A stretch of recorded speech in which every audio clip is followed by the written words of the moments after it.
The Incredibles is more than a film about a family of superheroes. It seems that way from the trailers, but seeing it in the theaters back in 2004, it went much deeper than that and delivered to me what I think is one of the best Pixar films ever.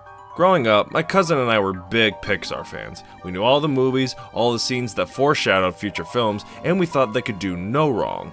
Nowadays, Pixar is seen as nothing special or out of the ordinary, with an exception for Inside Out and Coco. But my generation grew up with the golden age of Pixar, with films like Toy Story, Finding Nemo, Ratatouille, and WALL-E, to name a few. And I'll go as far as to say that Toy Story 2 is one of my favorite movies of all time. We especially loved The Incredibles, so much so that we were dying to play the video game. And on Christmas Day the same year, getting my Xbox was great, but getting The Incredibles video game was even better. But I was naive as a child, and the game certainly hasn't aged well. If you're familiar with my videos, you know I've done 2 game reviews in the past, both being movie-based games. Those kinds of games are kind of an interesting genre to me, as some can be terrible and some can be great. As a child, I played a lot of those, and at the time, I loved the Incredibles game.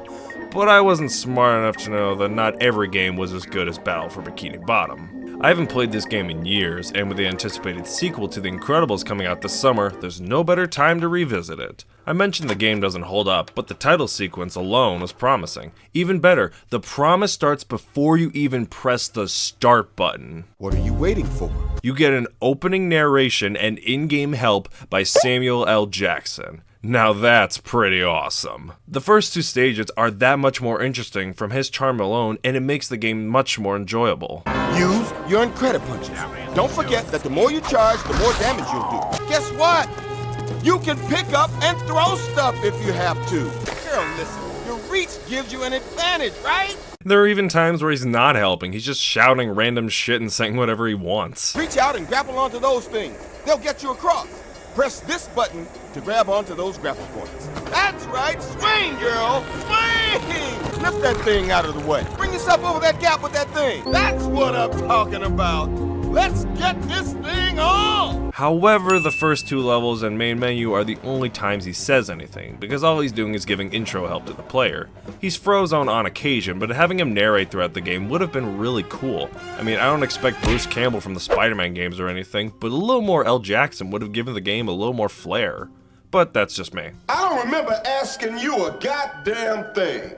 For the majority of the game, you play as Mr. Incredible, but on occasion you get to play as Elastigirl, Violet, or Dash, and each have their own different styles. Mr. Incredible and Elastigirl's levels are mostly identical with just different focuses on strength and agility. Violet's levels focus less on combat and more on strategy and getting past enemies, similar to Metal Gear Solid. Dash's levels are all focused on speed and resemble the likes of Sonic the Hedgehog, and there's even a level where you play as both Violet and Dash as you roll your way around in a force field ball, which bears resemblance to Super Monkey Ball.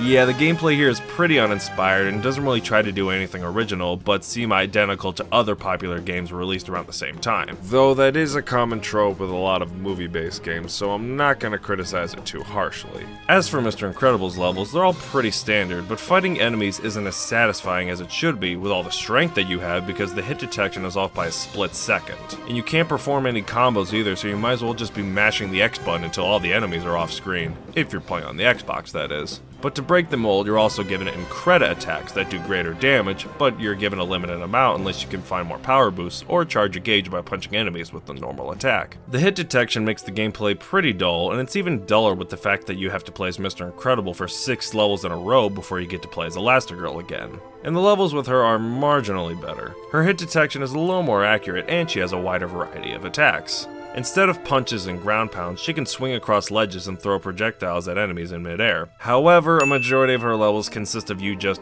pressing buttons. Because isn't that the kind of gameplay you paid good money for? You press a button on the controller to press a button in the game. Rinse and repeat, it's like I'm not even playing the game. Because I'm not, and it sucks. Fighting henchmen is pretty inconsistent too, because some of them take one hit while others take many, which is really irritating. I don't think there's any real difference in strength between them, but I can't tell because they all look the same. Plus, this game doesn't really focus as much on the story as it does the gameplay. They mainly just took portions of the film where there's actually action and spliced them into levels, which are mainly from the last half of the movie. Plus, there's a really pointless level where Dash is racing to get to school on time because I guess the developers needed an extra level to throw in to make the game longer. And you know, exposing his powers in public isn't a risk for their family at all. I mean, they'll only be taken into custody by the government again, you little shit. Plus, they already have a Dash level later on that actually resembles an action sequence from the movie, so literally it was only made to kill time. Speaking of movie to game, look how smooth this transition is from cutscene to gameplay. Go! It'll only take a second, really. No! Stop! There's a bomb! It'll only take a second. Look at this dude. Oh, no. By the way, this game sure does love its robots, because other than the henchmen, that's literally all they have to offer in the line of enemies, with an exception of a boss battle with Bon Voyage, who I really wish we saw more of in the movie. He was really cool, but I'm really glad he was given a little extra screen time because, get this, Syndrome isn't even in this game. Yeah, the main villain of the entire movie isn't shown at all. He's only in a cutscene, but no one thought he should be included here. Lame. The farthest I got in this game as a kid is when you were still playing as Fat Mr. Incredible, and I was wondering how you'd get to fight Syndrome, but you don't, just another Omnidroid. Then again, the Omnidroid is more of an actual threat than Syndrome. He's generally just a fuck-up. And here, they just repeated a boss level from 2 levels ago with absolutely nothing different except the color palette and location. That should let you know how lazy this game is with its design and structure. The sound bites are pretty annoying to listen to because they're all recycled and overused. If you're not succeeding in a level as Mr. Incredible, all he'll do is remind you is how he needs to get in shape. I must be out of shape. I gotta get in shape. I gotta get in shape. I gotta get in shape. I gotta get in shape. I must be out of shape. And sometimes the henchmen will do nothing but yell this way.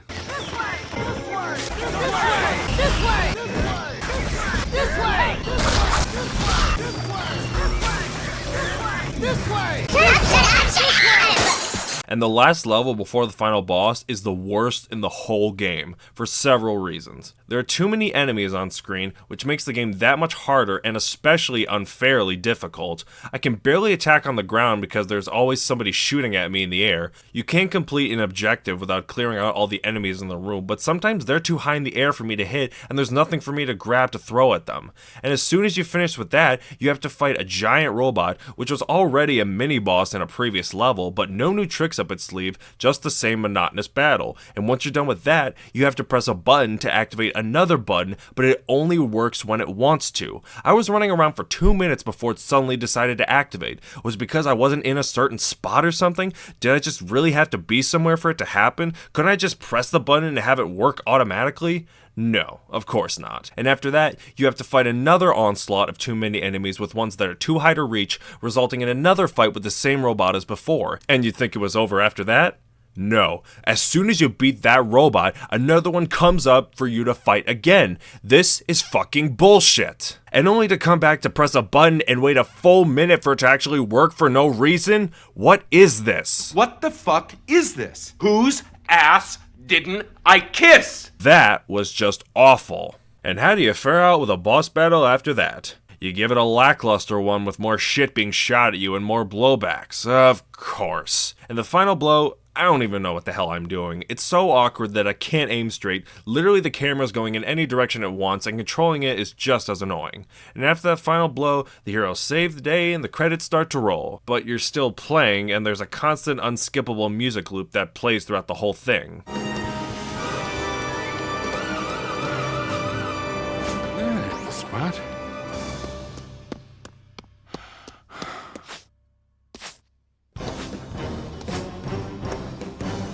Ladies and gentlemen, the developers gave up a long time ago, so there's no use in saying anything else. This game sucks shit. The first 2 games I covered were at least playable and decent enough for the AIM demographic. This game isn't suitable for anyone.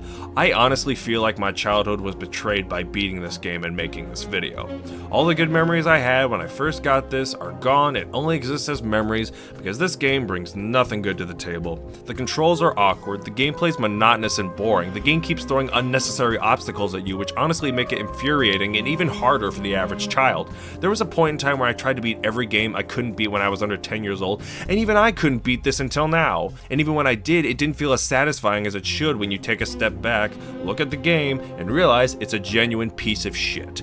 If you love the movie, watch the damn movie and forget this game existed.